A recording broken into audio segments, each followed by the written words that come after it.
The Cabal. What a headache.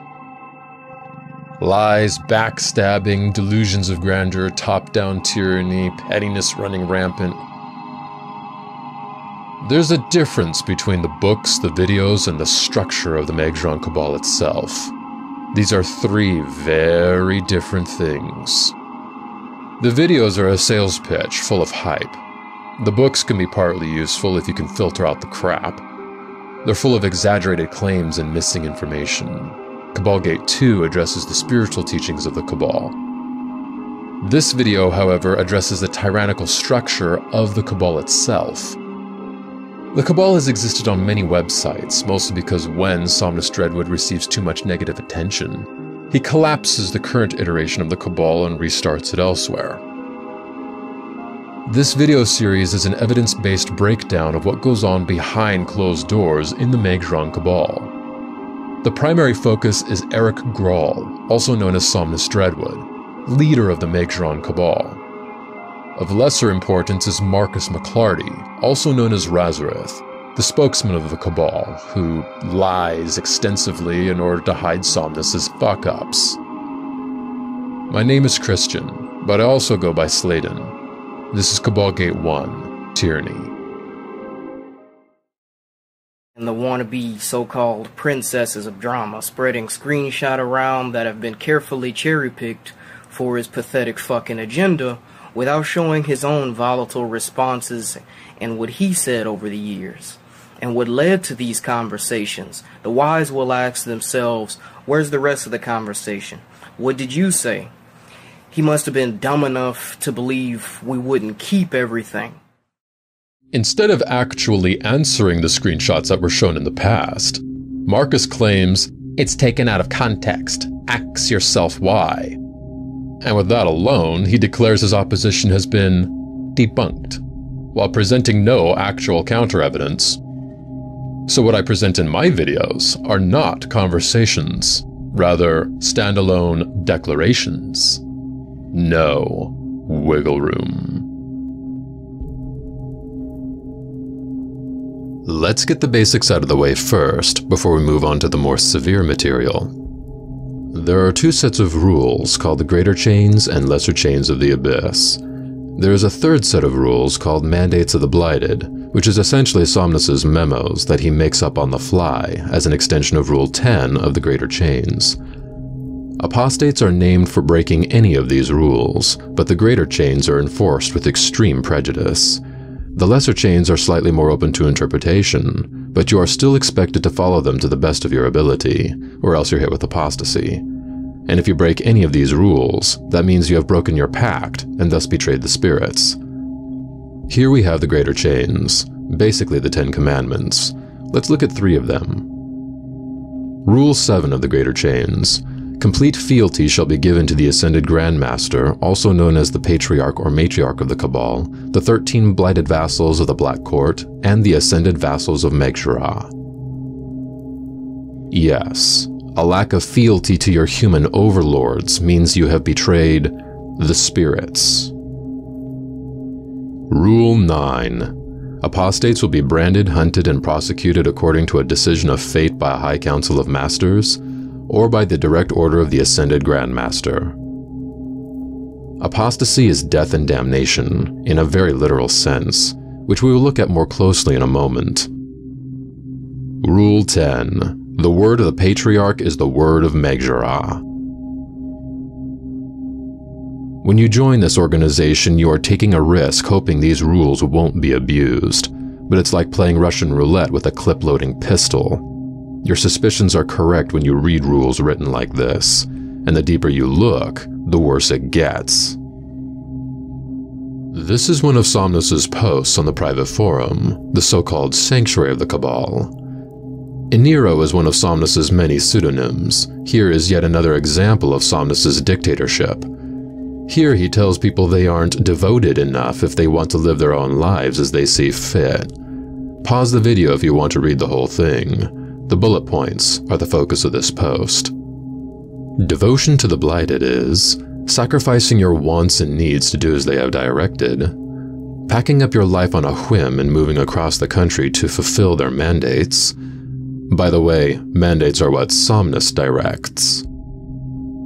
Sacrificing your life, time, money, resources, and so forth to enable you to fulfill mandates. Ending and beginning relationships because the Blighted directed it. Again, Somnus directs this. He is the mouth of the Blighted. This was the reason James left. You'll see more on this later. Further, this reinforces Rule 5 of the Lesser Chains of the Abyss. None outside the Cabal shall be regarded as friend or family. Living true to the Chains of the Abyss, the icosahedron, and the Tenets of Etiquette.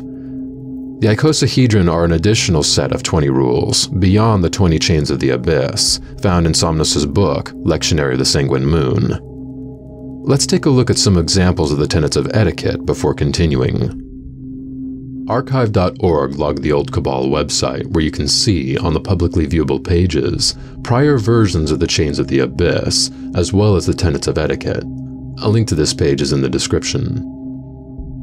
Nonverbal saluting is encouraged among disciples by crossing their left arm across the chest.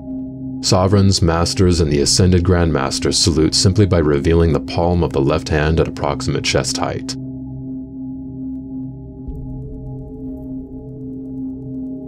When first addressing a sovereign, master, or the ascended Grand Master, the individual should salute first, then offer a slight bow, wherein the upper body is tilted at the waist so that the shoulders and head lean forward and lower, eyes also lowering.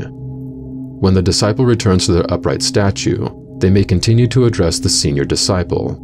This is to acknowledge superior rank, experience, and favor of the 13 among those chosen few within the Cabal's hierarchy. The lower-ranking disciple will always offer the salute and bow, whereas the higher-ranking disciple need only to salute if he or she wishes. There is a dress code that is mandated to be followed at all times, not just at gatherings. Key word, mandate, as in mandate of the Blighted. To violate a mandate is punishable by apostasy. If Somnus doesn't like the way you look, he can declare you an apostate. As ridiculous as this is codified. Here is what we apostates call the cleaning maid tenet. The ascended Grand Master, as well as the Masters of the Towers of Apotheosis and Sovereigns, are not to be made as servants. Therefore, when able, disciples of lesser rank and title shall tend to their basic needs such as, but not limited to, serving meals, cleaning up, and preparing their ritual tools and clothing articles while in person. This extended service is a show of respect towards those who have come before and teach the ways of apotheosis. Aid freely given is one thing, but this is demanded and signed into law. Here, Somnus displays his preoccupation with self-given names and titles. This is where imperious title slinging is actually codified in the rules. So, I want to answer this next question as well.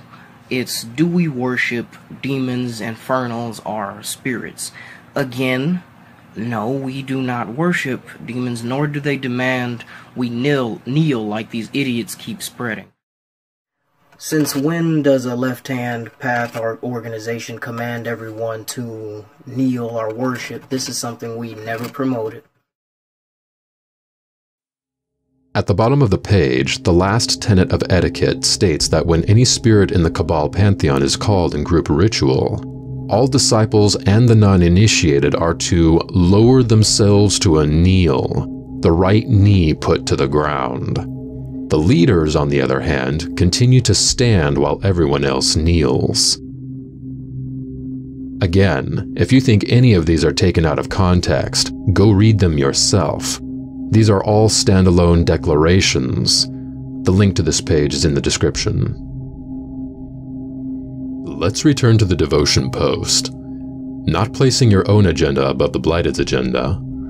This is Somnus's agenda that he passes off as the Blighted's. Submitting totally to the will of Maergzjiran without question. Always holding complete faith in them, their words, and actively seeking refuge in it at all times. Really? This sounds rather biblical. Also, the word of the Patriarch is the word of Maergzjiran. so you are to hold complete faith in Somnus's words. Forever keeping in mind every sacrifice they have made for you, and so you return it in kind. This is arguable, sounding eerily similar to Jesus' sacrifice on the cross. Returning to Rule 5 of the Lesser Chains, undoubtedly the superiors of the Cabal will object to the conclusion that family is viewed as disposable blood. Pointing to the preceding paragraph to the Lesser Chains, specifically where it says the Lesser Chains are not mandatory, but encouraged. Somnus's devotion entry says otherwise, and the first two rules open the Lesser Chains with consequences of apostasy, exactly like the mandatory Greater Chains. This sets the tone of, Lesser Chains are optional, but follow them, or else. Furthermore, as of 2016 and on, the Lesser Chains lost their distinction from the Greater Chains. The infallible rules of the Blighted, written in stone, have been adjusted over time. Simply compare the early books and discipleship information packets to the archived website, and compare that to the latest incarnation of the infallible rules. There are contradictions everywhere if you care to look. On the archive, it says under Tenets of Etiquette, the 13 have mandated certain behaviors and practices that are to be incorporated into the lives of disciples regardless of the individual. The tenets are a mandate, as living law. But if you look on the current website, it says the tenets of etiquette are not part of the law of the Cabal, but rather as helpful directives. This was in response to the backlash Somnus received by his lieutenants and an exodus of the Cabal membership for requiring bowing and saluting. Whenever Somnus is called out for fabricating tyrannical and draconian laws, he switches it up and says it's optional.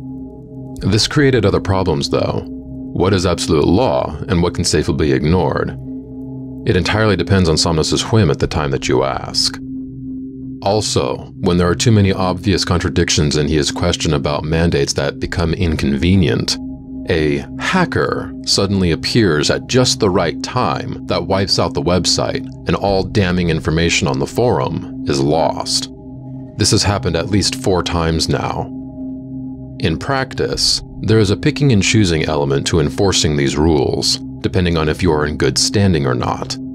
I've seen Rule 2 of the Lesser Chains violated by senior members in good standing, with the end result being a slap on the wrist. I've also seen apostates named simply for being critical of one of Somnus's books, which, as a stretch, could be interpreted as violating Rule 1 of the Lesser Chains. The whole thing can be quite arbitrary, and such gravity given to something so whimsical tends to engender a sense of nervousness among the disciples. In time, the disciples tend to either quietly slip away or polarize towards zealotry and absolute obedience as a result, lest they possibly incur the wrath of the supreme leader.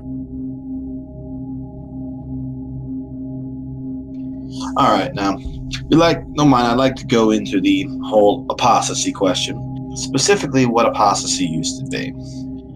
Because apostasy used to be, if you look at this one I sent you, which has state of being apostate, it's talking about a guy called Servant of Darkness, who honestly was just some old batshit, asshole just going off because, yeah, he was an idiot. And he was insulting people and going at people and all that. Unfortunately, just recently, we experienced a rather bold display of ignorance and nonconformity to the Cabal's tenets by Brother Servant of Darkness. His infractions are quickly amassed through his tirade, and as such, it became necessary to remove him from the sanctuary, and the Cabal elect to preserve the honor, integrity, and well-being of our Cabal, disciples, patrons, and magics alike. Now, being marked an apostate, we request that anyone who may come into future contact with him refrain from divulging any information regarding the Cabal's works, magics, or information, so forth.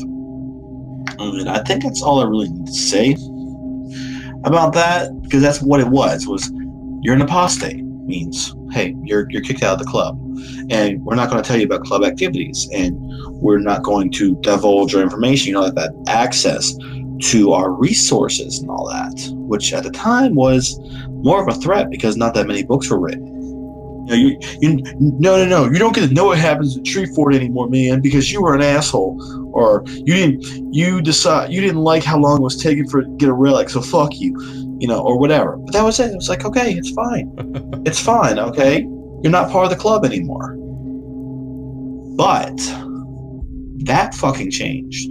In fact, if you look at this thing right here, Disciple Death and Silence, written by Thomas Dreadwood, i.e. Eric, July 22nd, 2013 at 12:45 a.m. This is on the old forums that I don't even think he realizes are still around, and go ahead and delete if you want, Eric. We fucking backed it up. My dear brothers and sisters, I write to you on a matter that is most disturbing to me. The first is what I call Disciple Death. Much to my dismay, I have been watching disciples drop from our roles left and right.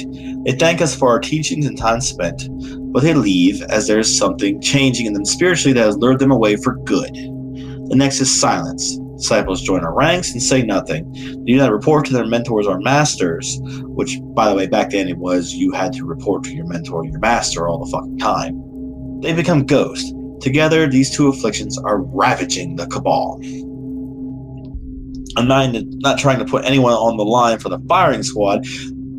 Remember that this line is there. I'm not trying to put anyone on the line for the firing squad, but to me, it is just disturbing. My second disciple, Veclis, has also been distant. No doubt why, which I must address, but even in the midst of disappointments and setbacks, does this really strike us so deeply in our pride, in our moral being, that we leave or carry a grudge? That setback, by the way, was that he was flirting with her and they were supposed to going to have a relationship, and in fact, he even made up an entire fucking tower just for her because she fucking loves the drow from D&D.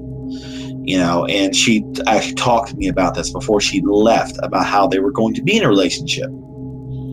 And then he just fucked off because he was trying to make things work with his wife. Either way, I in turn am being reprimanded and dictated to by disciples who lead in favor of the right-hand path or to a left-hand path cult, which is totally incompatible with the Cabal's outlook, which means people are leaving for something else. Why is this? I have wondered. Maybe it's because you're a piece of shit. I seek to reignite the fury and passion every disciple has for the Cabal and his arts, if in my power to do so. However, I cannot do that alone. I need every disciple to assist and do what he or she can to stay the course, to seek out their apotheosis while bettering their relationship with their fellow disciples, masters, and mistresses. I want to help, but I really need you to do the work. And I need to reignite the fury and passion. How do we do this? The answer is fear. The answer is threats. Let's continue. Recently, I performed a very basic, gritty, and primitive rite with Sanazel. It was a very grand request, and I had seen it come to fruition in but a matter of hours, when something on so colossal a scale would take weeks, if not months, to manifest. We don't know what that is, by the way. However, she reinforced that there was a poison which I have identified I was dealing with in that rite. However, she also concluded that these disciples who leave us are not to be cared for in the same manner we do for our disciples who are bonded in blood and spirit when they make their blood pact. Oh, okay. Then Zazazel woke me from my slumber that night to place a heavy burden on me. A burden which is to be carried out through the ebon hand. We will get to them, by the way. They're important. I will describe this to the disciples of that unholy order when the time is nigh. Then further, the great Sonneborg wakes me again later to partake in conversation, which has haunted me for days now. Simply put, disciples who join do so for life. Our secrets are too potent to be played with and run through the mill to everyone who wants to play Warlock. When you leave the Cabal, or if you are dropped due to silence, leave or are dropped due to silence, meaning if some shit happens in your life and you can't talk to people and you get dropped, it's the same as if you left. A rite will be performed by the priest and priestesses of the Hellfire Assembly to take back from the disciples' blood and soul for every disciple who joined through your blood pact. To break this down, because I know that was really fancy wording, you leave the Cabal and in turn forfeit your life and soul for your betrayal. Notice how he said, I'm not trying to put anyone on the line for the firing squad. Well, of course not. Obviously, he wants to cut you up or something else, right? Because you lead the Cabal and in turn you forfeit your life and soul for your betrayal. Hey, this doesn't work for me. Well, you're gonna fucking die and lose your soul too, buddy, because fuck you. Yes, that's what he has said all in one post. This is not something I've taken lightly, yet I submit to the will of Maergzjiran. Our time in the theory is limited, and we are better off working together and vigilantly. If not, we all doom ourselves to the uncertainty and defenselessness that comes with solitude. I'm not about to give up on any disciple that is willing to drive forward towards greatness. Certainly my time has been at a premium, but I would do my best if you're willing to do the same. Thomas Dreadwood, AGM. Like, yeah, I'm willing to work with you people. Also, if you just go quiet and we don't know where you are, or if you decide to fucking leave, well, guess what? You forfeit your life and soul. But I'm not putting you on the firing squad. But you forfeit your life and soul. And, well, who is supposed to do this? I mean, obviously, your gifts or whatever will be taken back by the Hellfire Assembly, but your life and soul is forfeit. Who does this? Carried out through the Ebon Hand. Now, who are the Ebon Hand? You know, like you've seen them mentioned in books, and I'm sure in some relics. But we actually have where he mentions the Unholy Orders. A post, March 15, 2013. Again, Thomas Dreadwood. And the good news is we don't have to read too much about all the other Unholy Orders, because the Ebon Hand's the first one. Assassins of flesh and soul. Enemies are many in life, and especially when one is involved with masterminds aplenty, as seen with our Cabal. Formed in the 1460s, the order operated throughout Europe, the Middle East, even into Africa, where enemies of the Cabal were met with the Ebon Hand and thus rendered property of Caractères. The order was disbanded in the early 1800s, when nearly half of its members were found dead in the Carpathian Mountains with no discernible cause of expiration. This was taken as a sign. However, today, the order is being reinstalled by the ninefold mandate of Immortikov, Sanazel, Fordingast, Enegrim, Nithalo, Vorak, Neilmees, Cernabog, and Talisiran. Oh, wow, I said those names so well. But I'm an apostate. The Ebon Hand is revitalized with its past glorious history and aims at the future with the weapon of fear. Again, fear. This is his big fucking thing, is fear. Function: deliver enemies of the Cabal into Caractères. For those of you unfamiliar, Caractères is the realm of Zazazel, the Tower of Atrophy. Basically, their underworld. Basically, deliver them to death. Philosophy: follow a religious lifestyle of exercise, combat training, utilization of baneful magics, eating a healthy diet, deep meditations, remote viewing, learning survival techniques, stealth, and surveillance in order to be at peak performance and be able to neutralize threats in a swift and silent manner. Oh, and to join, the requirements to join: must remove a mark from a theorist and give proof of a successful resolution. Means that you have to, in some way, cause somebody to die and give proof of that. Yes, this is a very real threat. Of course, obviously with the Middle East and even Africa, it's like the fucking Hashishin, are assassins of the Middle East. In fact, he's probably saying that they were the assassins of the Middle East. Although, Order of the Ebon Hand, the Black Hand. You know what this is? It's from D&D. Oh no, I'm sorry, actually, from fucking World of Darkness. Vampire the Masquerade. I enjoy that, don't you? It's really nice. It's a great fucking game, and that's clearly where this shit gets pulled from. Although the idea of the Black Hand, I mean, how many fucking fantasy books have we all read where that's a thing? And it's scary, and it's based on things where, like, yes, your Black Hand, it will touch you and you will die. Oh, and of course, perhaps, it's going to say that it's only about spiritual murder and stuff like that, nothing about an actual physical threat. Well, then why do you have to do combat training? Why do you have to learn survival techniques, stealth, and surveillance if it's not obviously a threat of somebody coming to physically assassinate you or your family? Especially since if you just go down, we're going to skip Order Lich and go down to Black Coats, which were disciples who specialized in heavily malicious and deadly magics.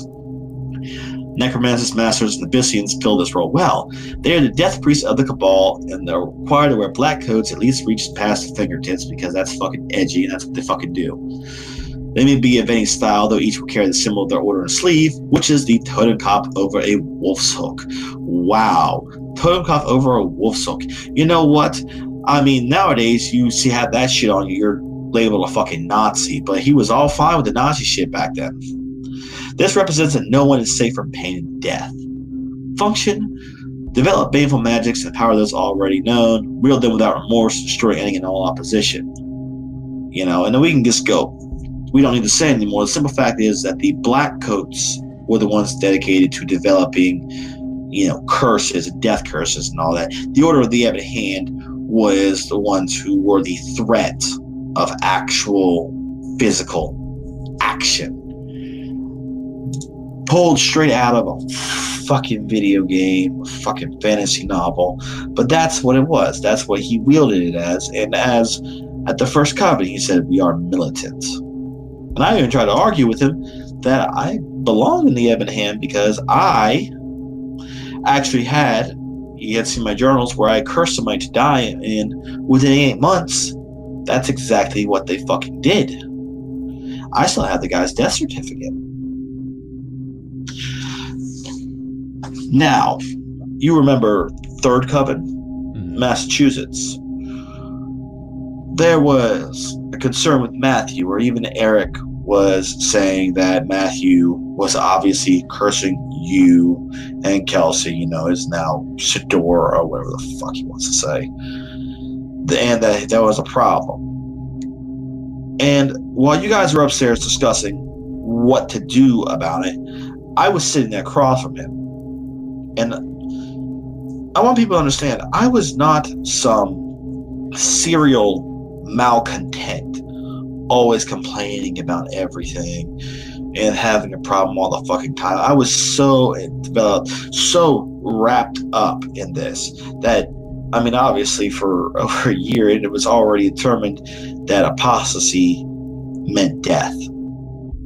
And he was being accused of not just wanting to leave, but of actually attacking people. So obviously he was fully deserving of being branded.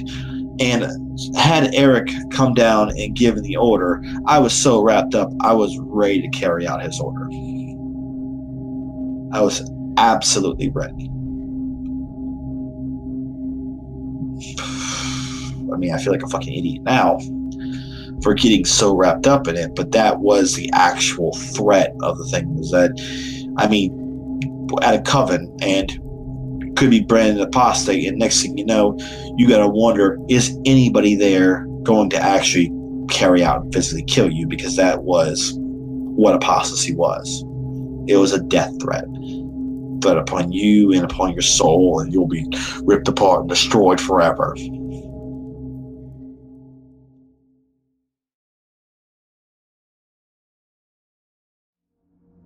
In Somnus's post, Persona Non Grata, he extensively drones on about how weak apostates are and how quickly they physically die, but in the same breath makes excuses for why they don't. I will summarize this, but I encourage you to go back, pause the video, and read this in its entirety. The physical death threats, the delusional gloating, there's just too much of it to highlight everything. In the first 2 paragraphs, Somnus talks about an apostate, but doesn't name him. He's talking about Darren Taylor, also known as Asbjorn Torvol, one of the associates of E.A. Quetting. Somnus says that even though Darren is alive and well, Somnus's magics were successful regardless, as he was able to kill Darren's baby girl magically. In reality, Darren's family is happy and healthy, including his little girl. In the 3rd and 4th paragraphs, Somnus makes excuses as to why his magic fails to kill his targets. Suddenly, there is celestial intervention protecting the apostates, and that the apostates are working black magic fueled by celestial power just to spite him. No, dude, you just suck.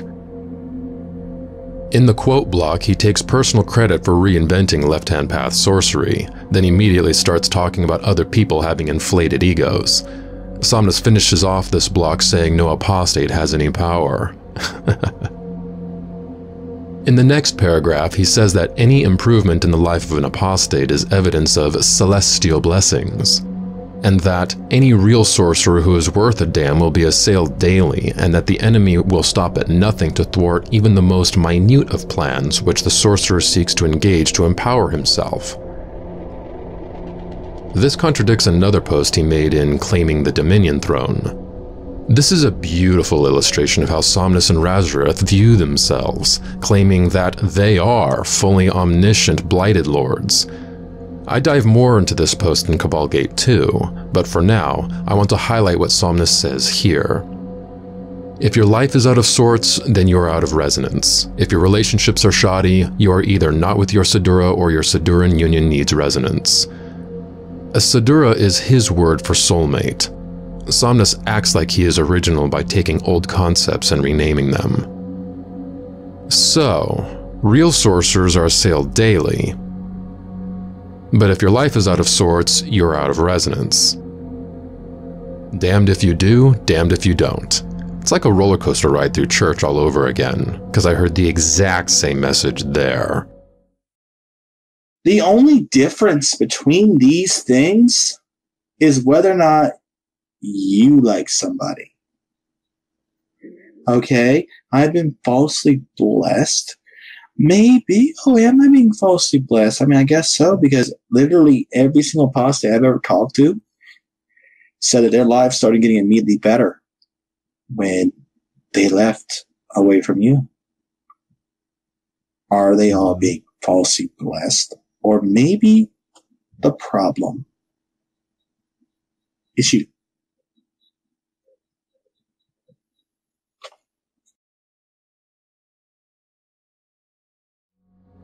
This next paragraph says no apostate can access the Blighted. He has no idea what any of us can do, and have done. He has a habit of lying to keep control over the group. Further, this is an interesting analogy to note. It's like being kicked from a club and blacklisted, expecting to just waltz back in, dance freely, and drink up without anyone noticing or caring, much less exalting you for it. Sorry, but the bouncers would deny you, and any continued attempt would lead to your ass kicked and tossed along the curb. The bouncers are just the servitors and legionnaires. You think the manager, aka the Blighted, would welcome you in, talk business, and give you rounds of drinks on the house? Hells no. The funny thing about this comparison is that it's far too kind. Yeah, I get it. I understand your little analogy here. The Blighted are like the managers of a club. The bouncers are the servitors and legionnaires, alright? Where do you fit in all this?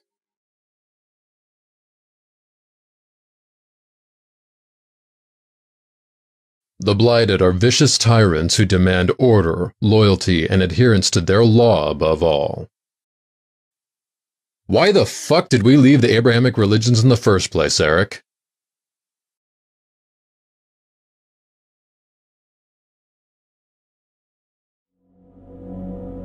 This paragraph is basically blustering, simultaneously while rebuking ego. These day entries are detailed descriptions of what he claims apostates go through. This was not meant to be viewed by the public. He is preaching to his followers behind closed doors. In other words, this is a threat to those inside, to fall in line, or else they will be tortured and killed in the ways he describes here. Most think we do the branding. It's actually the Infernals who do this and mark you as the faithless and the traitor. Now, after one's been branded, we have to immediately perform a Rite of Apostasy, which severs the psychic and spiritual connections the betrayer has to our order and to Maergzjiran. If the spirits themselves are the ones doing the branding and severing, then Somnus and the rest would not need to go through the work of severing the psychic and spiritual connections of the apostate. This is him. Somnus performs the Rite of Apostasy, not the spirits. I would like to note here where they find what is meaningful to the apostate usually means their family, but any kind of emotional attachment will do. They then use poisoning or death curses to kill whoever or whatever you love. The curse known as the Extermination of Genesis is usually used to this effect. This is found on page 121 of the left hand on how to do it. Those who are inside the Cabal believe the leadership has this kind of power. It doesn't matter that they don't. The psychological effect of having your entire family threatened is potent. Here it says if the apostate is still alive, more death curses are unleashed. Here they continue the death hexes until their soul is in the hands of Hananjor-in-Zendilion. That is, the biblical hell stereotype. In this paragraph, Somnus states that apostates will drop after a couple of days. Then he cops out and says, if not, their entire world goes to hell and devastation consumes every part of their life. Which directly contradicts what he said earlier in the same entry. Your sudden popularity, financial boons, overly dramatic photo shoots, random blessings, and ease of life are all thanks to the celestials and gods who have control of this realm. Or maybe you're making excuses. The last paragraph is a direct threat to the disciples.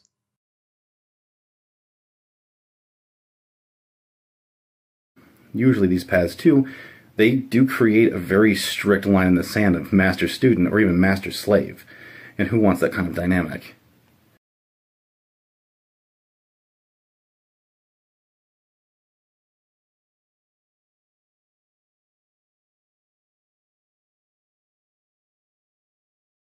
Somnus's definition of extreme, or last resort, is not the same as yours.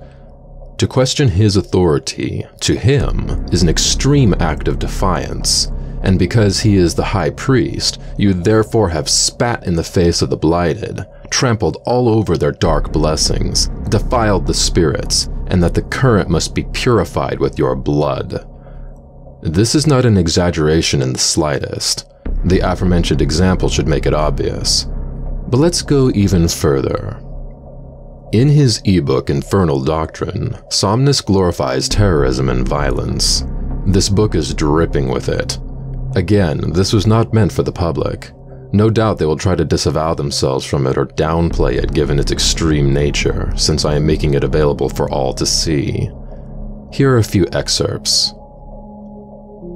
We take the fight to the streets and in our ritual chambers in order to lay waste to the politicians, Christians, Jews, and Muslims alike. They started the fight and will finish it.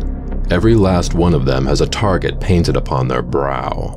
We are judge and jury. We are the executioners.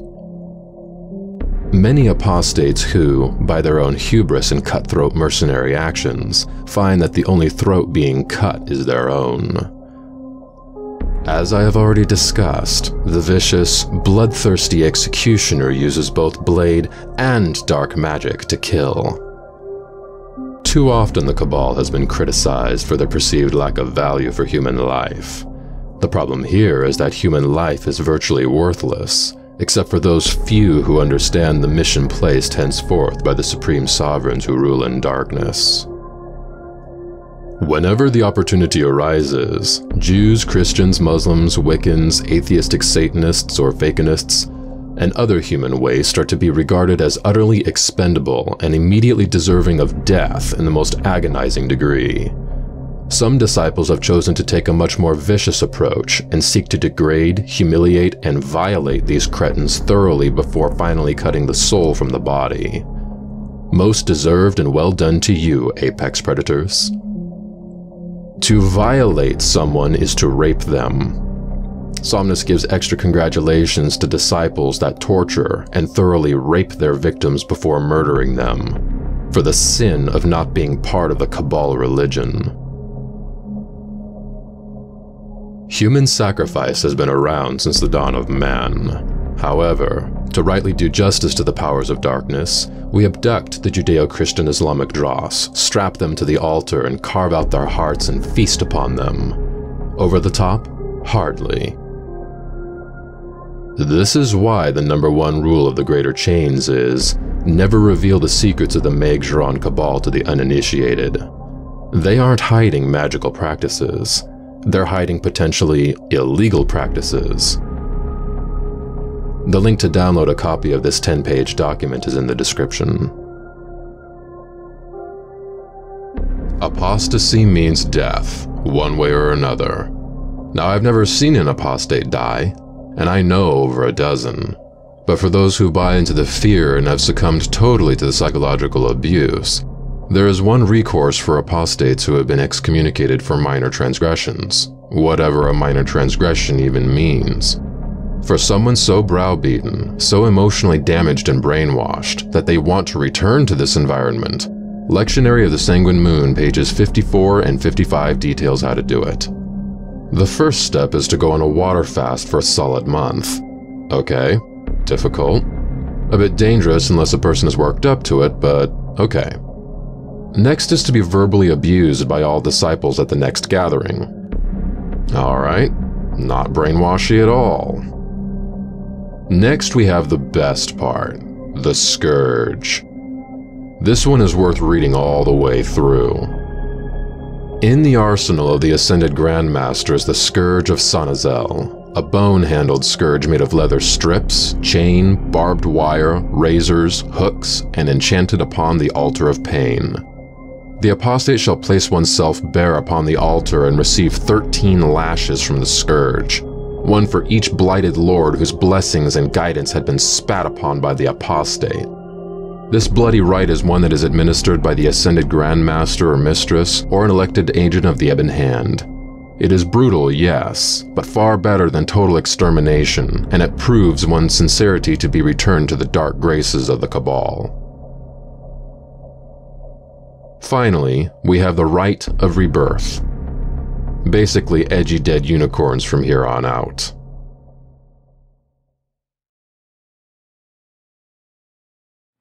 If you think the JCI is harsh, demons and infernal beings always take their pound of flesh. If you think they don't believe in revenge, you're sadly mistaken. Let's start with Dan, James, and all the others. They both went through this phase of thinking everyone was attacking them, including me and Somnus. The current itself is very alive. It turns against those who set their sights against it. The paranoia after just leaving has nothing to do with pacts, or the current. When you're in a high control group where you're told, obey the leaders or die, obey the leaders or die, over and over, when you finally break away from that group, you have a form of PTSD. There's nothing spiritual about that. Is it any wonder that people are going to have PTSD for a time until it works out of their system, given what you have just seen? What the hell, Eric? This wasn't how it was in the beginning. This top-down master-slave dynamic came later. That is why so many left, embittered. Your problems have nothing to do with you being attacked by the light, or celestials, or angels, or anybody else you try to shift the blame toward. Look in the mirror. You did this. I didn't betray you, you betrayed me. Shiva didn't betray you, you betrayed him. Salastra didn't betray you, you betrayed her. Same with all the others who left voluntarily that you tried to pass off as though you got rid of them. None of this had to happen.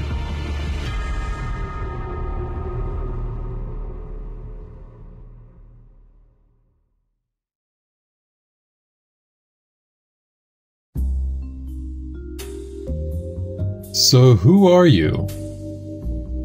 Isn't that the ultimate question? Who are you? My full name is Samaya Eldrayath, but everyone calls me Samaya. And although I've left the Cabal, the Eldrayath is staying attached to my name. It's kind of like when a woman gets divorced from her husband and she keeps the last name. So it will always and continue to be Samaya Eldrayath. And what position did you hold within the Cabal ranks? I held the supreme title for a time of the Mistress of the Tower of Whispers. And I feel like in order for people to truly understand and grasp the energy and power of that tower, you need to take your panties off, you might need to lay back, cock those legs up, You know, you can't just lay there like a dead fish. You know, you gotta move a little bit. You gotta participate. You gotta participate. You can't just lay there. You gotta be active. Mm. Sorry, I had to get that out. Of course. Well, everybody, first off, there's a language warning for this part of the video we're watching. Also an apostasy warning. I am sent by the agent. I am the agents of Adonai, Elohim, Most High, Allah, Jesus. You know, Jesus is my co-pilot and my pilot and blah, blah, blah. And all of that. I am the hand of the false light, of the blind one, to go ahead and to drive you to apostasy. And if you think I am just being stupid, yes, I am. And guess what? This is the kind of bullshit that Eric Grahl has presented as the ways in which reason I am allowed to survive all his wonderful, horrible death curses and everything else and speak ill of him. Because apparently my job now is to speak ill of him, even though I haven't spoken of him at all in almost a year. I went by two names in the Cabal. I joined 2013 under the name Tyranny. A little before the Coven in 2016, Season of Witch Coven, I was given the name Ashadox by Eric, Psalmist Dreadwood, Imperator Nero, Veshrayan, all these other fucking names likes to give himself. You know, call him his ascended self, whatever, Antimir, blah, blah, fucking blah. I was given that as it was supposed to be the name of the champion of Seneron. And granted, I did ask him for guidance on that at that time, and was given, so I went by it. So my final title was Imperator Ashadox. Well, my name is Daniel, and of course I've been known by other names too. Online I was known for many years as Wodenson, and you know, my background and practice has been in the occult for a long, long time. In January of the next year, it'll be 32 years that I've been a practitioner of the occult arts, and it just doesn't seem that long. You know, I've used rune magic, I studied Hermeticism and Kabbalah, also Clip-Off, and a system that a lot of people don't really know a whole lot about, but pretend to, the Enochian system. And, of course, other aspects of demonology that I found to be interesting and important. And, of course, I didn't just flip-flop around to all these different things. Realize that after 3 decades, you have time to go through things quite thoroughly. And I would encourage anybody watching this to remember that. You got to have self-discipline to be able to get ahead in this type of a program of self-development is really what it is.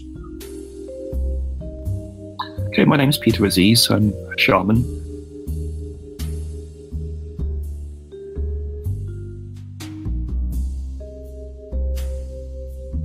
I've been working as a healer for many years, and I sort of teach courses on various types of magic. We also do many forms of shamanism. Kahuna, trained in voodoo, Javanese magic, South American shamanism. How long have you been doing this? About 50 years altogether. I started when I was 8. It was in the family because my grandmother was a witch from Hungary, so I was introduced to magic from a very early age. I got to do it more seriously from about 19 when I sort of got away from home and started studying, you know, different forms of magic on my own. I got out and traveling the world, traveled to train with Pueblo Indians, South American shamanism, off to Haiti, Java. So ever since then I've been traveling and learning more. So total 50 years. When did you first join the Cabal, and how long were you in? That was about 2010. Yeah, about 2010 I joined. I was in it for about 5 years. So did you run any magical orders yourself? Yes, I did. Back in, I think it was either 2000 or 2001. I was the chief adept of an order called the Temple of Nuit. Now, Nuit was the Egyptian goddess of the night sky. And it's how you approach it. You know, are you going to take a look at things from the position of having authority? Or are you going to look at it as a position of having an opportunity to expand your horizons and do something more, not only for yourself, but for those that are working with you? are you going to be a useful resource for them? Or are you going to try to just make them a resource for your ego? And, I chose not to ever do the latter, but, try to add value to those around me so that there was something that they would do, because I knew that there would be people coming along that would learn something that probably would have the capacity to do better than I did. And, if that happened, I was happy for it. My name is Christian Scott, aka Slayden. I started practicing the occult 27 years ago when I was 4. Back then, dark spirits attacked me all the time, leaving scratches and bruises on my body. I got it to stop by periodically tying sticks and flowers together in a series of knots, and lay the little bundles on altars I made at the 4 corners of the property. Years later, I found out this was called knot working. No one taught me this, it just came through me. When I was 14, I started working with the Goetia. I also started getting the hang of astral projection. Then there was Thelema and astrology. After that was Kali, Tantra, psionics, planetary magic, which is based on astrology, the Sephiroth, Qliphoth, necromancy, and a few others. And I had good success with all of these. After all this came my stint with the Cabal. I had my own power well before them. But I pathworked Somnus' system, taking the exclusion approach since that was what was being promoted at the time. Before long, Somnus named me his emissary. Somnus explained to me in person that there was only one emissary. I was his protege, and was to study directly from him, slated to eventually become the next Grandmaster, exactly as he was the emissary of the previous Grandmaster, Arakon.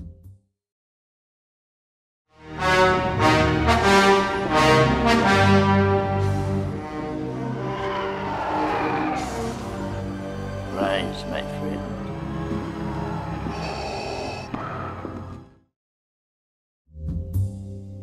But when he took an interest in my ex, he tried to lord the title over me when we were on the phone. I told him I wasn't interested in titles, just doing the will of the Blighted Lords. And for that, he said I was being egotistical and hung up on me. Then publicly redefined what emissary meant. That it was essentially a secretary. Any master or mistress of the towers could have one, and it was a temporary position. Not that it matters much. As time went on, Somnus started giving titles to people he liked, rather than those who earned it through raw power, cheapening the meaning of master. He even exemplified it with the stereotype, giving the girl that he was fucking the second highest position in the Cabal 6 weeks after she joined, which was a complete slap in the face of everyone who had been there for years. That's when he came out with, "Knees that do not bend will be broken." When mastery became too much of a joke, he relabeled it to preceptor. And when that turned into too much of a joke, he renamed it again to the imperators. Somnus always maintains a carefully measured dose of obscurity in his speech, which seems to titillate the occult-oriented mindset. Anyway, after my departure from the Cabal, I returned to my previous spiritual practices without a hitch, consistently manifesting tangible outcomes, just like before. Then I did Rite of Vedanta for 3 years and went through various ascensions, which empowered everything else.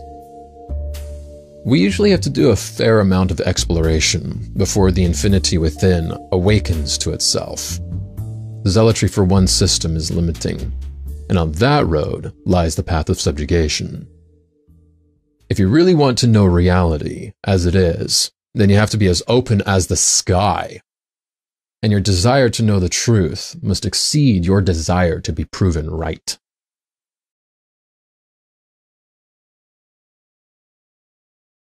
Why did you leave?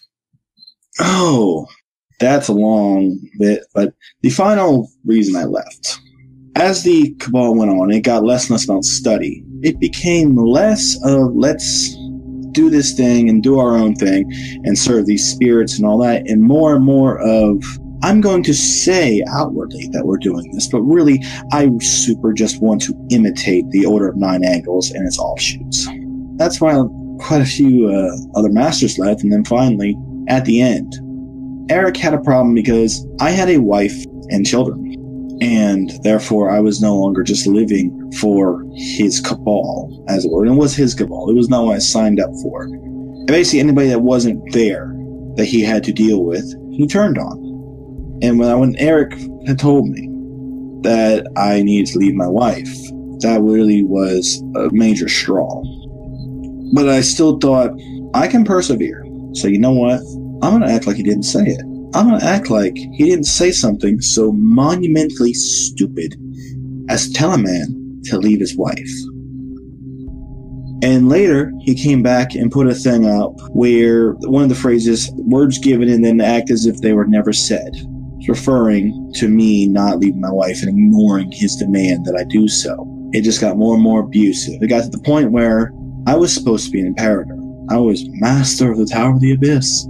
And at the final bit, I was imperator and considered masters of both Abyss and Pain. And I dove full well in my own personal studies in that, but when I went to go present them, he would flag it, get rid of it, take it, and he would insist that I, from now on, give him the information. Not just me, but Matthew as well. And then he would rewrite it and put it in and set it up. And I recognized this pattern from previously, where he had dealt with other masters.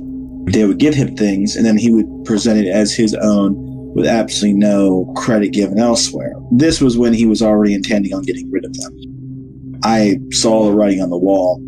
I saw that there was going to be no reconciliation of, dude, you told me to fucking leave my wife. And how was it in the beginning? In the beginning, it seemed a good idea. It started by buying a few magical items on eBay, and then he started inviting us to come and join his little group, learning this particular form of magic, his system of demons he was talking about. So, yeah, it's an interesting thing to learn and get together a little group and support each other. Seems a nice idea at the time. And what happened? How did it change?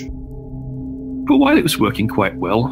First of all, mostly everybody noticed is that he's just not there to do any teaching. It was left to the more experienced members to teach everybody else. So there's 4 of us who ended up doing all the teaching and actually running the whole show. He would turn up once a month with some more things to sell to make some more money and vanish again. So he wasn't doing anything that he promised, and it was about a few of us trying to get all the beginners and teach them something. But then he started making more and more stupid rules, getting more tyrannical, making statements like knees that won't be broken, everybody has to bow down to him, suck up to him to everything he says, under always threat of his blood hunts where everybody's going to be killed and talked about by demons for eternity. So the threats are getting stupid. The kind of total amount of ego that was getting really stupid, and the kind of tyranny was getting ridiculous. What finally made me leave was the fact that he started making these rules that you're not allowed to work with any system but his. He had a whole list of things you couldn't work with, which are many things I work with. Wasn't allowed to do voodoo, wasn't allowed to work with Hecate, weren't allowed to work with Lilith, weren't allowed to work with Kali. So it was only working with what he says, basically, and otherwise you're going to have this blood hunt and be killed and thrown to his demons and everything. There was that posting about knees that don't bend will be broken.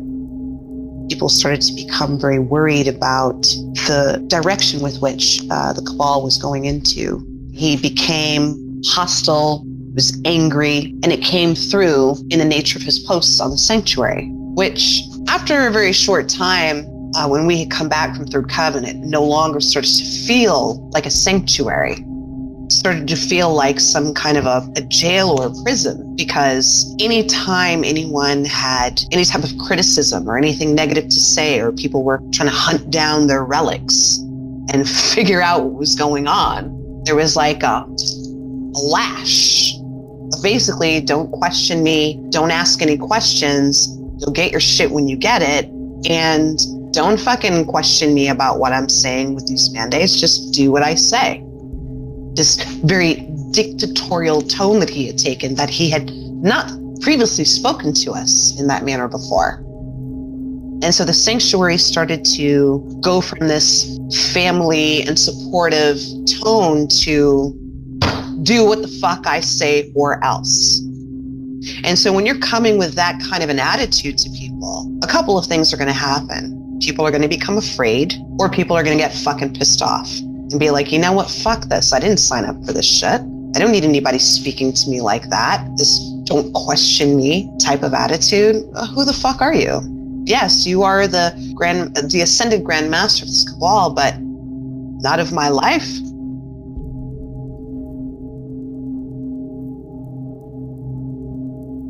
So how did you come to join the Cabal? Well, that's an interesting story. You see, at that point in my life, I had been involved in so many different things, and I was always the one that ended up, no matter what I did, ending up being in charge of the thing. And I didn't want that because, like I was saying before, a lot of times when that sort of thing happens, you get to the place where you're stretching the hours and minutes of every day and night trying to get what's important to you done. And I wanted to, and this was a weakness on my part at that time too, I wanted to have somebody else be responsible for a while. Let somebody else have to worry about that. I just wanted to be the happy little student. That's all I wanted. And of course it didn't work out that way. But no matter, that was what I wanted. And I thought, from what I saw and was able to see of what they offered, they had a lot of self-discipline that was required, and that's good. That's right down my alley. And they also seemed to have a focus on what they called apotheosis, and I call it something else, but regardless of which, it's a matter of realizing your own inner divinity. But that's something important nonetheless. And I said, okay, well, let's give these people a chance. But yeah, it ended up not too long into my sojourn in the Cabal that things began to show a different face. And I began to think to myself, oh, what kind of people have I gotten myself in with here? I was looking as well, not only at what things were being put forward, but how they were being implemented. I started to see real discouragement put against disciples questioning anything that came down from the imperators, I guess they called them at the time that I left, the people that were in charge of the various towers of discipleship. And of course, the Grand Master himself, to say anything against that was to become an apostate, which meant basically an oath breaker. You were cursed to a place called Caractates, which is, I guess, some version of hell. It really brought back, because, of course, if you remember different things, if you're watching this and you've seen my broadcast, I've talked about the fact that I was raised in the house of a preacher. There was hellfire and brimstone preached at me from the time I was born. And, how you could not question God's word.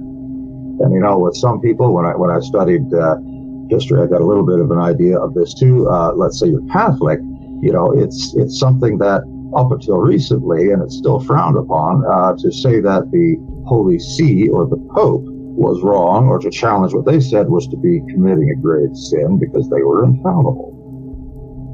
And I began to think to myself, how is this any different? And there were rantings and ravings about this that went on their forums. Like, really, there were.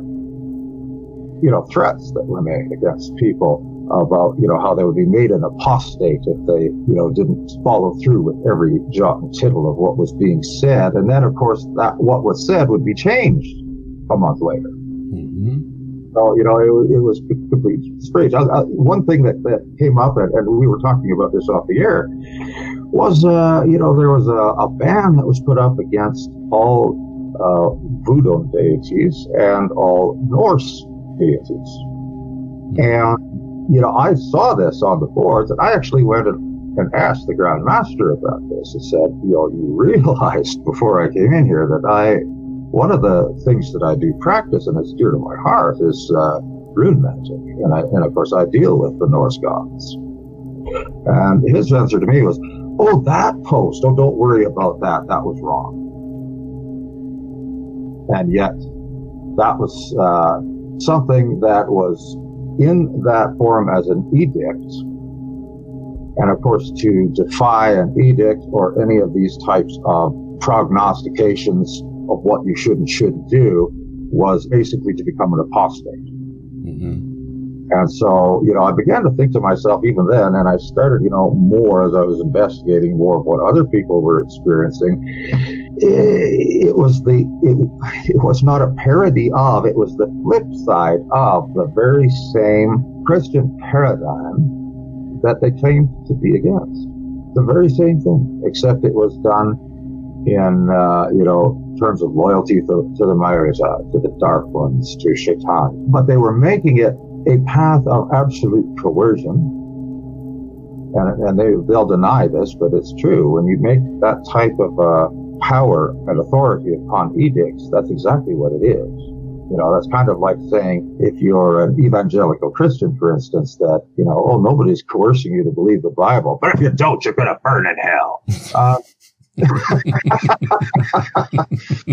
It's the same thing.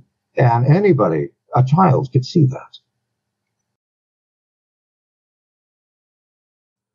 Maergzjiran-Shaitanic purity and supremacy. Out of all of the mandates Eric made up over the years that triggered various departures of the Cabal membership, this is perhaps the one that drove away the greatest number of experienced members. That is, those of us who came to the Cabal already well-versed in the occult, who can see when someone is stretching the bounds of credibility, making questionable claims, indulging in alternative facts.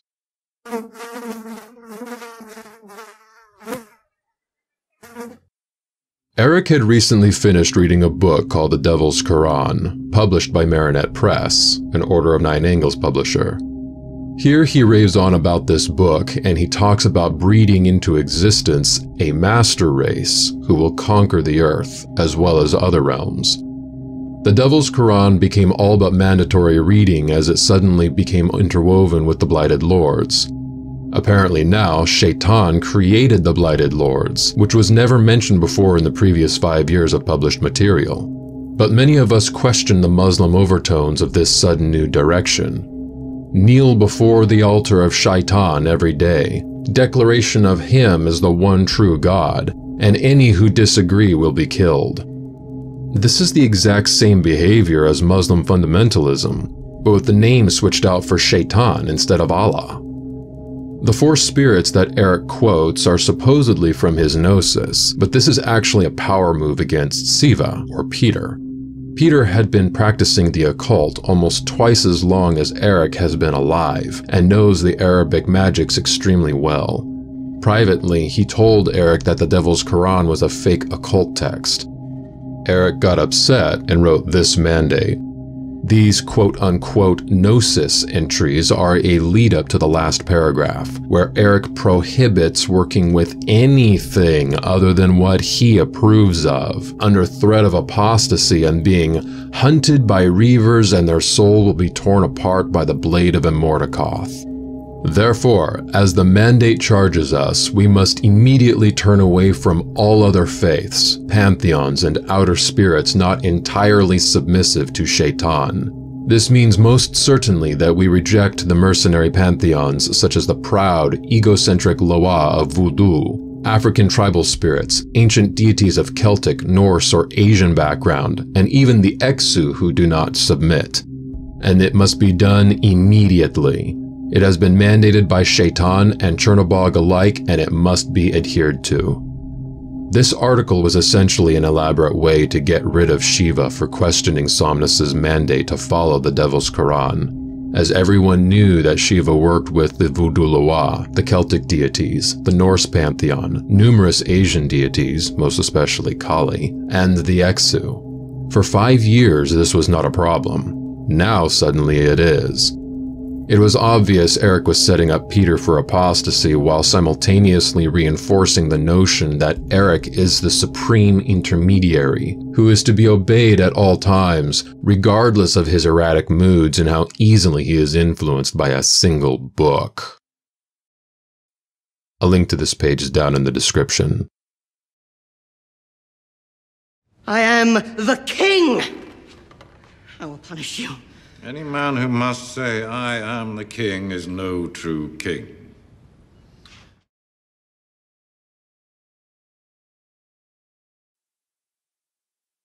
Marcus, you practice voodoo, right? According to Maergzjiran-Shaitanic purity and supremacy, voodoo is specifically listed as a banned practice under pain of apostasy. You were in violation of a mandate given by the Blighted Lords. How does it feel to be an apostate, Marcus? I would love to hear your thoughts on this.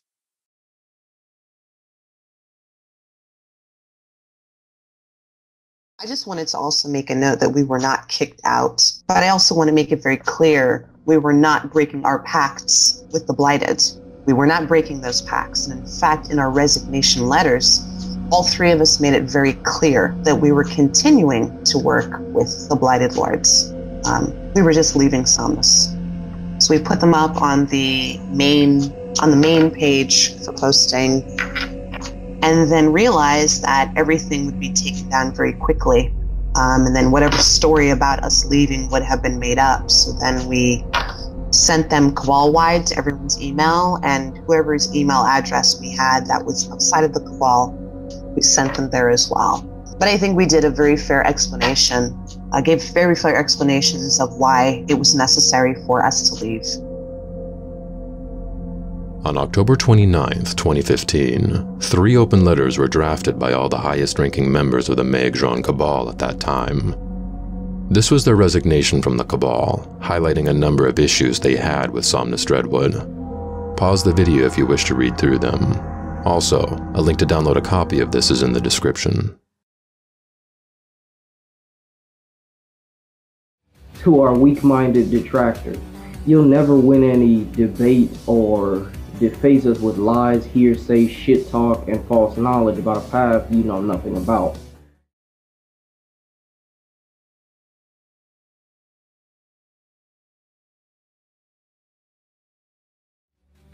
All that I've countered your claims with simplistic analogies and comparative reasoning because you lack basic common sense and factual knowledge about us, about me, about the current, and all you have left is weak subversive commentary and ad hominem attacks.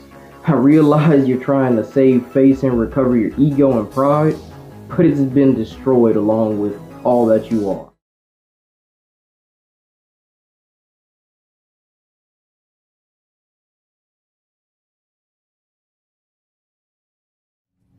We had one individual. He begged that I help him establish spirit marriage. Okay, that's fine. That's not out of the question. That's something that we know is truly existent. But he begged me for that because his mortal relationships were just not going well. Not a problem. So I petitioned the spirits, and one was presented to him. The bald defectee claimed he was forced into a spirit marriage.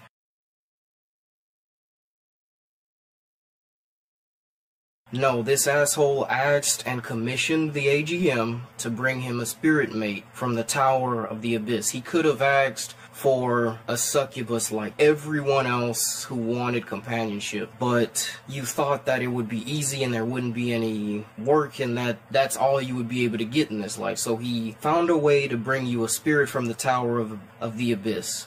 And we were holding you to your word and everything that you agreed upon, since at the end it wanted a body and a vessel. But in the end you wanted to change your mind, having him call her up, you entered a contract with that demoness, and by choice, end of discussion. So show the people the rest of the text instead of cherry picking. Eric announced, I believe it's the Claiming the Dominion Throne post, that Marcus was going to become the new Blighted Lord. Razareth will become the Blighted Lord of the Tower. This is an infallible truth as spoken without distortion and understood without any lapse in wisdom. The Blighted have spoken, so shall he be revered as the force of sheer willpower that he is. I had Marcus's phone number at the time. I texted him and said, congratulations. While we're at it, what advice do you have for, fellow Imperator and all? His advice was to seek out my Shadora. He said to ask the Arch, ask Eric for help with that. And I said, okay, I will do this. I sent Eric a thing saying, hey, I congratulate Marcus, and he told me to get a hold of you. The response, Brother Imperator, I will be glad to do so. However, you must understand that you have severely complicated the entire process. Do you remember when you were in the separation process with Lisa? Remember how I mentioned that she was not for you and neither was the girl from your past, Raina, that you were reaching out to? Remember how I told you the message from Centauron detailing her daughter who would be sent to possess a human body and mate with you, bonding the two of you together? Now stop him right there. That was never discussed. What was discussed was I left my ex, who was named Lisa, to move in with a girl I had been with in the past, Raina. And it was, as all relationships ending, painful process. Well, I remarked to him that it was a painful process, but it seemed to be going fine. And he said, not to worry, Centauron will send somebody for you. That was it.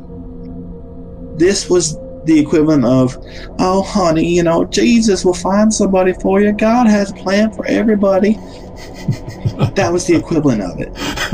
That's what was said, not this in-depth shit. She was/is your Sador. However, that now remains the unfortunate situation of you being with a woman currently and having had a child with her. Unfortunate situation. When I originally brought Raina into the Cabal, I took her to the fourth coven. Obviously, that was when Samam and the others left. And so, I went to Eric with my concerns. Sitting beside him at the time was Master Dionysus, Robert. Robert was the only person there, other than Eric and myself, who was a Hellfire priest. I asked about a blessing, and Robert offered. Eric agreed to this. Robert did the blessing, of course, and Eric knew that this blessing was going to go on, that the intention was that we were going to conceive a child in the circle of Gehenna that was provided for the coven, and that is what we did. Now it is unfortunate I have a child. I told you about this child, and I conceived this child at coven. I'm trying to see where your logic is here. Certainly I was in the same situation. I should not have been, but I was. I ignored the wishes of the Blighted and was roped into a destructive relationship for over 6 years, a child as well. I should have listened then, waiting to procreate my Sador. However, I've had to deal with many hardships due to the fact that I yielded to personal weakness and enemy influence through my ex. Same undoubtedly will happen to you as it already has been. Do not misunderstand. I have nothing against Raina. Unfortunately, she just isn't your Sador. Now we must rectify a situation with the Blighted.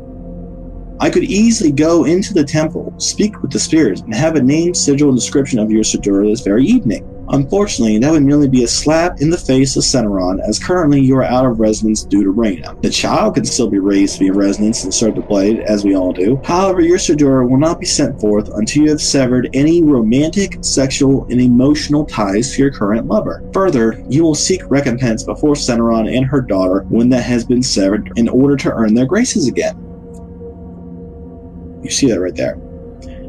Sever romantic, sexual, and emotional ties to my current lover, who is my wife and the father of my children.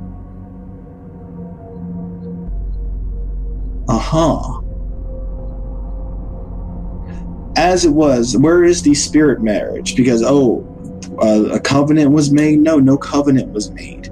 I merely asked for advice about the Sador thing. I had to sever all romantic, sexual, emotional ties, and then I have to seek recompense. What is seeking recompense? Would I have to go through the Scourge? What would be seeking recompense? So basically, hey, yeah, you have to stop fucking who you're fucking. I mean, even if you break all emotional ties or whatever, and romantic ties, somehow those are different, you also have to stop fucking. You have told the Master of the Abyss, who the Abyss deals with carnage, destruction, and carnality, to stop fucking somebody. We squint at the sun because it's bright. We squint at other people because they're not. I mean, seriously, that's your thing. Number one, telling a grown man to not fuck. And saying he has to leave his wife. And I have to find this other chick now, who, by the way, you've not told me about. And could the spirit come to possess and inhabit my wife? No, of course not. It has to be somebody you would pick. You would fucking pick, Eric. Yeah, this whole I decide who you can and can't fuck thing. I've been involved with cults before. I know what this is. In fact, an author named Dr. Lung actually wrote a book about how to start a cult and references controlling who people can and can't fuck. Did you read it? Everything you do, and I mean everything, must be and remain in a state of resonance for this to work. The struggle is beyond real, as the enemy delights in stopping us from possessing anything that brings us into resonance or close to apotheosis. I have long sensed your doubts, brother. Doubt in yourself, the spirits, the intention of brethren, and the spirit of this order. But yeah, I did have doubts, because I doubted myself. No, I was doing better. Spirit's still working with them. The intention of my brethren in the order? Yes, absolutely. However, all of that must be slain alongside your relationship, if you are to ascend to be joined perfectly with your Sedora. Absolute resonance, devotion, honor, which is fucking funny coming from you, Eric. Really fucking funny. Loyalty, again, really fucking funny coming from you. And resolve, really. Like how you put in the fact that every master must always attend Coven, but there was one you didn't attend and a second one you almost didn't. Until the fact that everybody fussed at you and paid your fucking way over. Talk to me about resolve, motherfucker. Must always be at the fore of your true self, if you are to ascend. Your Sedora, being that she is indeed a dawn of Suneron, will demand that at the very least of you, else she will rebuke you. Again, I gave no intention I wanted to rejoin to a spirit marriage. I asked for advice. This whole Sedora thing. I did not want it to possess a person. I thought perhaps that it could be a spiritual thing, like joining a demon with me, or in fact take the Sedora, drag it into myself, as I had actually taught people to do with other spirits. But no, according to you, apparently this Sedora has to inhabit another human, another person. I imagine this will take some time to process. Please understand that everything I do is for the glory of Maergzjiran. This includes speaking with you and trying to align with the will of the Blighted. I took 2 days to think about this. I showed my wife that thing. She cried and said, do what you have to do. I understand. And for 2 days, I thought it over. 2 days, I did not interact with my wife. I meditated. Figure out what was going on. Response I got was basically, fuck Eric. This was not the correct thing, and how the fuck could I even think about it? I sent this response. Understood. I was meditating all last night with Suneron Cernball. This would be a very lengthy endeavor. I was asking for advice since, honestly, there must be a way to remain in resonance without abandoning my son. I have spoken with Rain on this, and she has told me to do as the Blighted wish. That being said, I cannot imagine a situation where I would abandon the little Hellspawn, which, by the way, for background check, Hellspawn was referred to children who were born with magical gifts, as depicted in some of the older literature. And so, when I did the ritual at Coven, it was the intention of impregnating Rain with a Hellspawn. In fact, I rejoiced at the birth of my Hellspawn. But now I'm supposed to somehow abandon this kid's mother. And what, drag him off with me somewhere? Be a single dad? Or leave him with his mother? Single mom, who had been relying on me for support. I mean, where is the thing where I don't fuck myself? I cannot imagine a situation where I abandon the little Hellspawn that I asked for and conceived within a circle of Gehenna, and not immediately view myself as such a reprehensible piece of scum that should put a double-barrel shotgun to the roof of his mouth and pull both triggers. Yes. That was my response. This whole spirit marriage and you blah blah, and you, like, I never asked for that. I asked for advice and guidance to continue on the advice of Marcus, who had supposedly risen to the point that he's going to become the next Blighted Lord. Didn't ask for a spirit marriage or something like that. I asked for advice on this next brand new step. Since he's decided to take up the innocent, hurt snowflake to justify betraying his patroness.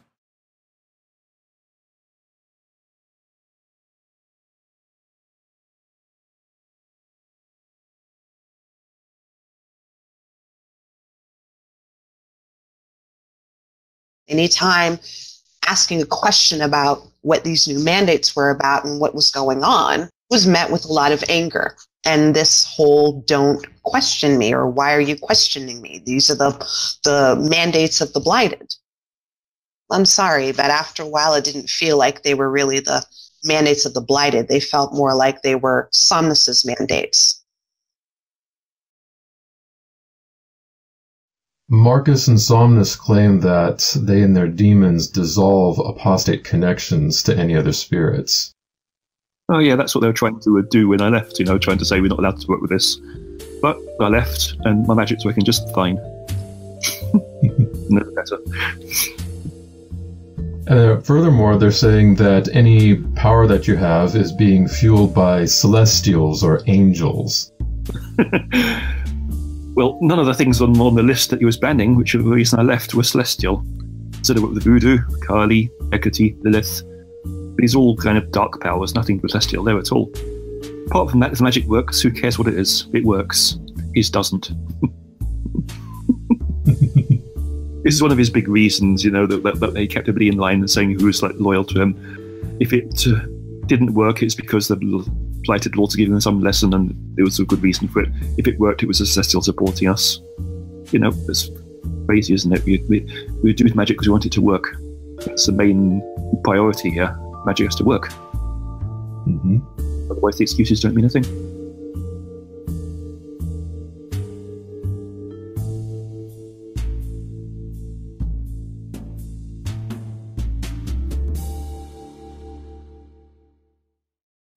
Also, Christian, I don't need to kill you with sorcery. Actually, you do, according to Somnus. But the death curses failed to kill me or any apostate, proving you do not have the power you claim to have. So now, you play it off, denying the physicality of the death threats and claim it's only a spiritual thing.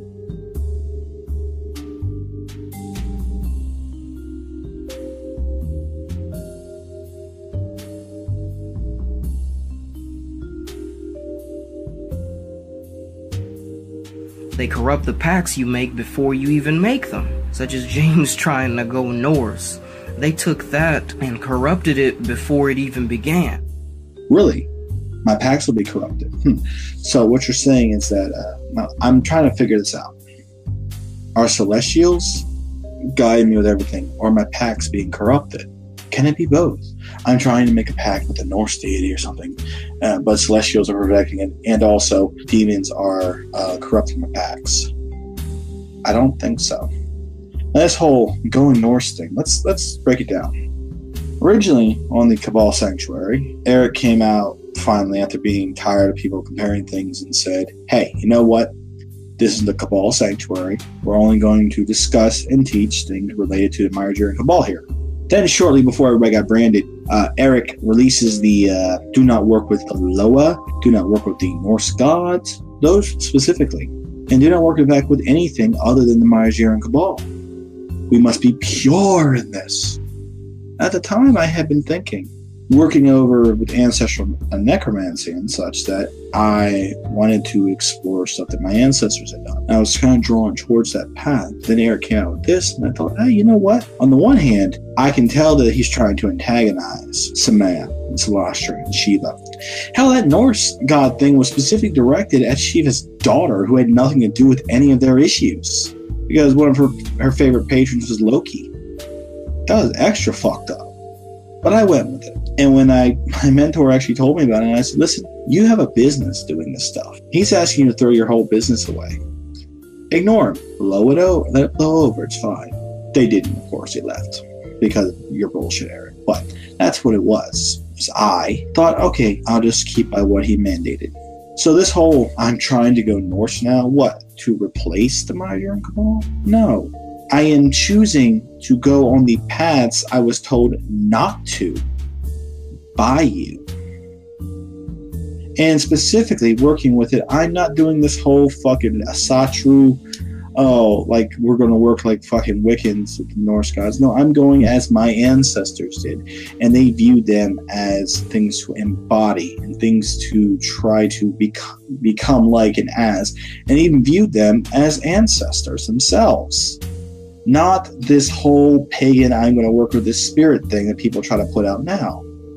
That's not what I'm doing. So how is it that my pacts are being corrupted?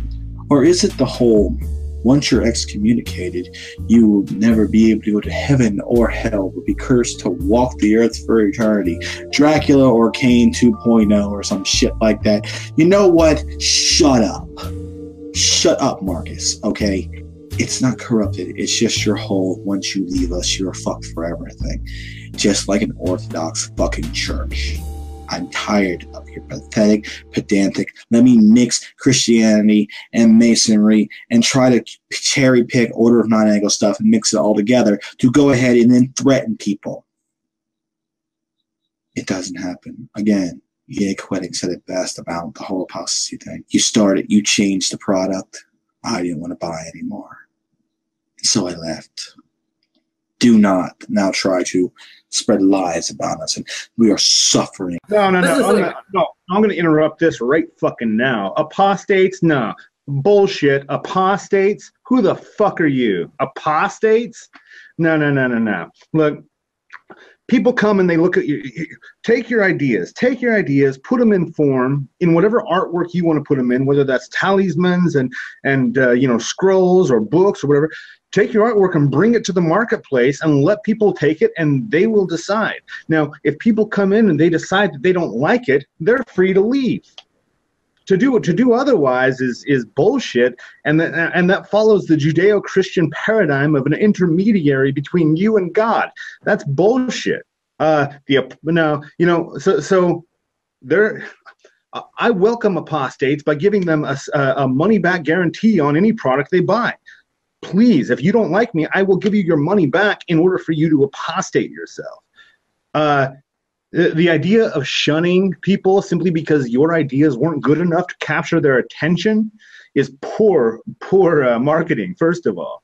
Your ideas ought to be good enough that people will like them, that they will be drawn to them. And the people who don't, well, fuck it, it's not for them. Let them go. Now, if we're talking about people who have gone on to reveal things about the Cabal, I mean, I can see that, but then again, by that definition, I'm the biggest apostate out there. And so, I guess that I ought to be on some sort of shit list, which I would welcome. Another shit list. Cool. I don't give a fuck. But I'm not going to kowtow to this bullshit apostate thing.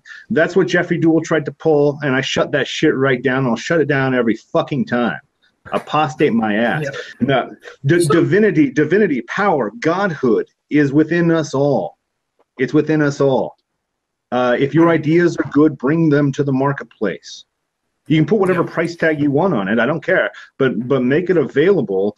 And if people like it, they like it. If they don't, they don't. And then if they don't, if you've got a lot of apostates, you need to consider how you're delivering your message.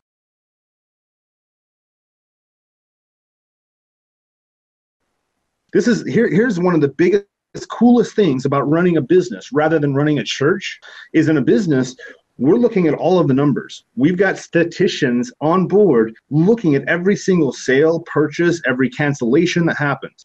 And I get a readout. Okay, here is what's doing well. Here's what's not doing well. Oh, okay, I need to adjust that. I'm not giving people what they need or want, and so I need to adjust what I'm doing to better help the people that I need to help. By simply shutting down that voice of that antithetical, the opposite voice, to silence the opposite, you don't grow at all. Once again, evolution only occurs and is only stimulated by adversity.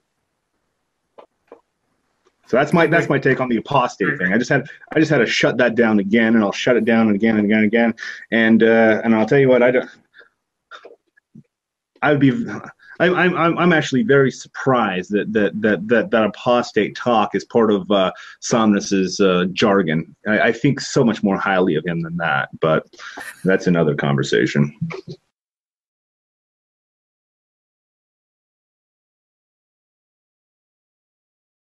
So, did you lose any money regarding relics?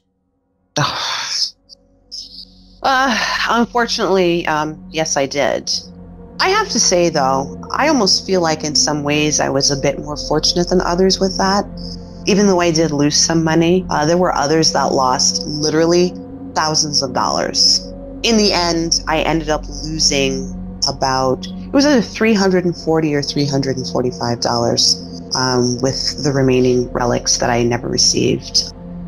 The other two relics that I did not receive was one, the threefold ring of Shizei Laura, which was $125. And then I pre-ordered the Rites in the 13 Tongues Blighted Lords edition. At the time when I did make that purchase, there was a sale, so I ended up paying about $215 or $220 for that. When I had left, Rites in the 13 Tongues was started, but Somnus had not finished it at that time. So that is where the $340, $345 between those two relics. But still, $340 is still quite a bit of money, but I still fared out better than some other people that literally lost thousands, and I mean thousands of dollars for non-receival of relics. So speaking of relics and items, how long did it take to receive items? The first few were buying at the beginning of when we first joined, because obviously we were buying things on eBay first of all, so there was a reasonable business in place. You ordered something and you got it in a few weeks.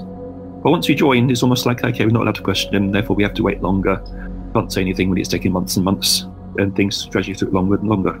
And many things you just never received. You ask about it and there's always no excuse, yes, it's going to come. And it never did. So did you lose any money? A lot.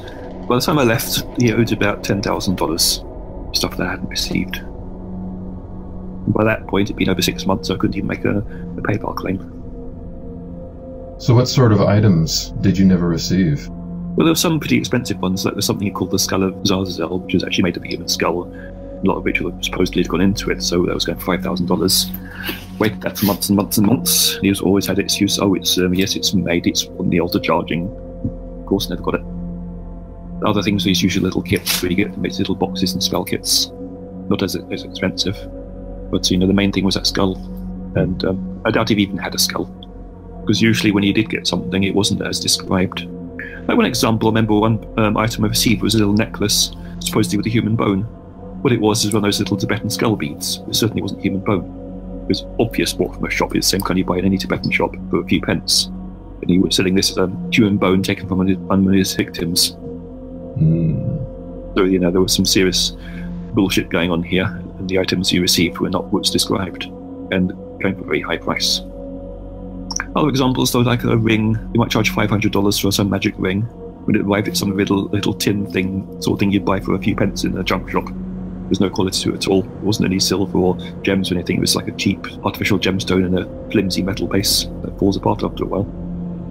And not a great deal of power in it.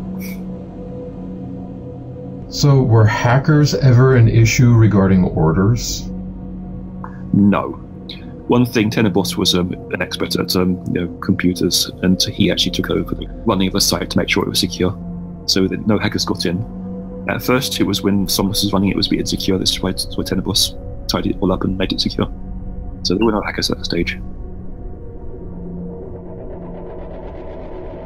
So were hackers ever an issue regarding orders? No, not. And that's only a thing he's been saying recently with it. When the whole hackers thing is always anytime he was angry with someone, specifically when he was about to brand someone, and he needed to get rid of all trace of anything wrong he had done or had said, or even when he wanted to just reinvent things. If it's gone, people will forget, and he can remake it however he wants, tell the story however he fucking wants. And it was always, it's the government hacking us down, cutting us down, and they're shutting us down. They don't like what we're doing, The FBI was not fucking with him. It was always just some bullshit for him to make up so that he had excuses. I also wanted to clear up this bullshit James spread. He's owed a book. He lost his other relics from living with JCI stooges. he was cut a deal for a free grimoire, one that isn't even out yet. But obviously he isn't going to be getting that now. Well, that's funny. I lost my relics because of JCI Stooges.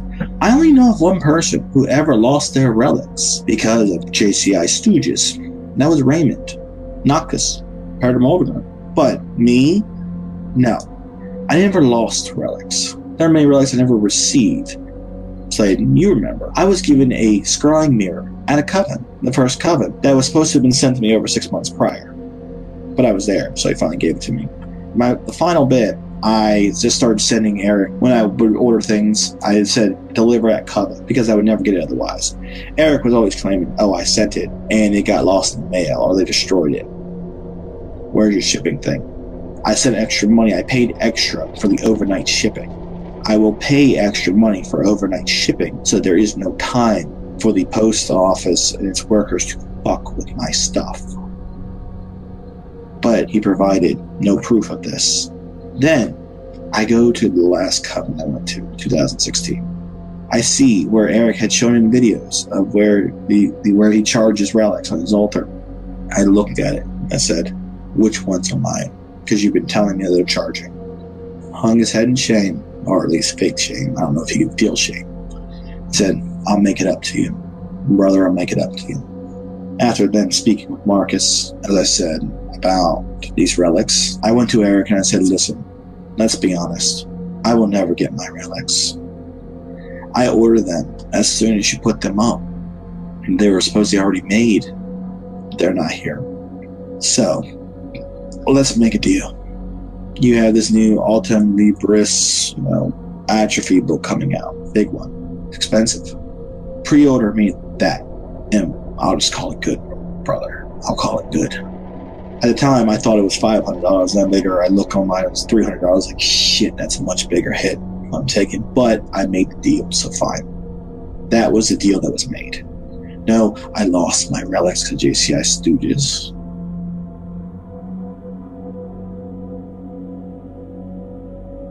Somnus and I made a deal that he broke, cheating me out of exactly $1,020. I would send him rare, exotic materials that he could use in creating his relics, and in exchange he was supposed to send me books and completed relics.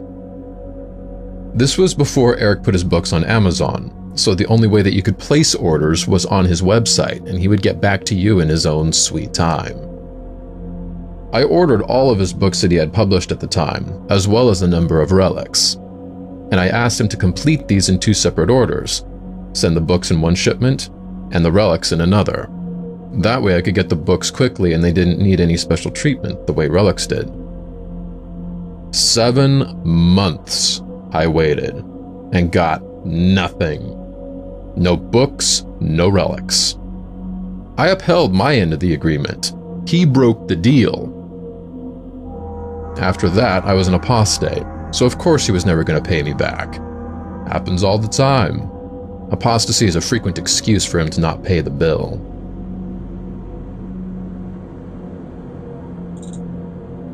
Excuse for not filling orders.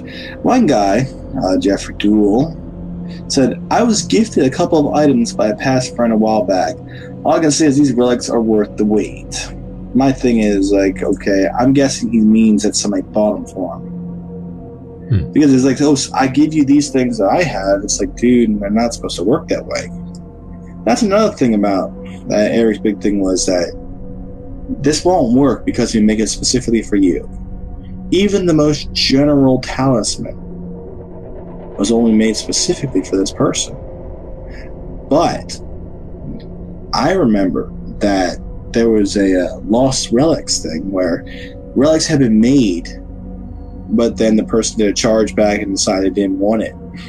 And so they were sold then. Like, oh, it will bind to somebody else. It's like, and it changed from a relic is made to a specific person to a relic will only bind to a specific person.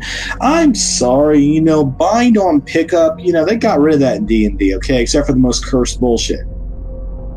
Alright, if they dropped it in D&D, you can fucking drop it, mister. Everybody has to buy the thing separately. This is just a fucking marketing trick. I remember that. That's something that okay. Thanks for bringing that up. I remember the Lost Relics section. Yeah. Oh, yeah. That is a major contradiction to what was said before. Yes, it was. There are a lot of contradictions. A lot of things said and then not put into practice. A lot of personal conversations had. That, oh, yeah, we're best friends. And as soon as we're gone, oh, no, we're not. There are many things you can say about the bad running in the Cabal, instead of the squabbling going on, the lies, the excuses. Like, quite often he wasn't even there to answer a question when you inquired about where you're missing items, because he just wasn't there. He'd vanish for a month. He'd turn up at the end of the month when it's time to pay his bills, obviously, and have another load of stuff to sell. He'd put his orders up on the site, take orders, and then he wasn't there to talk to anybody anymore. So there was no feedback, no answering of questions, no responsibility for anything he'd done or hadn't done, no answers. When he was there towards the end, it was just threats and control and telling everybody what to do and what not to do. Dreadful mind control stuff. And what's more, it wasn't even sticking to the original system. He suddenly read a book and got so fanatic about it, wanted everybody else to work with the same book. Oh, yeah, the Devil's Quran, I believe it was the name of it. That's right, yes. I looked at it and said, no, this is fake. I had enough of these Arabic books, because one of the things I've done over many years are the Arabic magics. And I know when you go over there, they're always selling you books that they say is ancient. People are making them all the time. If you get to know the magic, you know which ones are fake and which ones are real, and that was fake. But when I said so, he didn't like it, because he was trying to get everybody to follow this book that he got fanatical about. Forgot everything else we were learning. He said, no, we're doing this now. So as a WIMP change, with no experience of what it really was, so no discrimination, expect everybody else to do the same thing, or setting up as Grandmaster and said to everybody they've got to obey.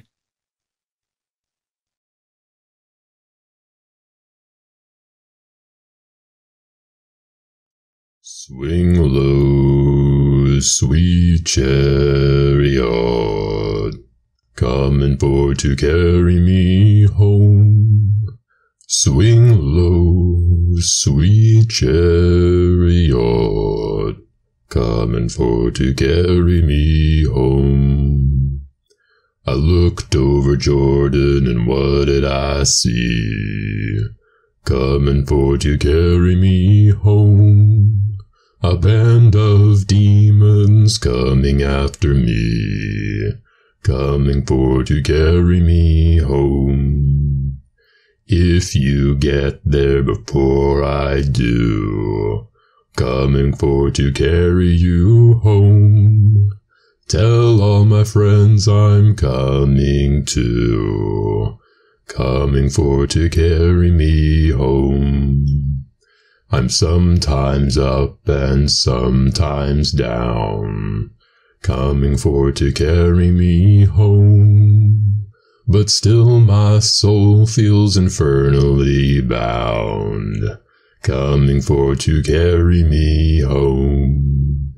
If I get there before you do, coming for to carry me home. I'll cut a hole and pull you through, coming for to carry you home.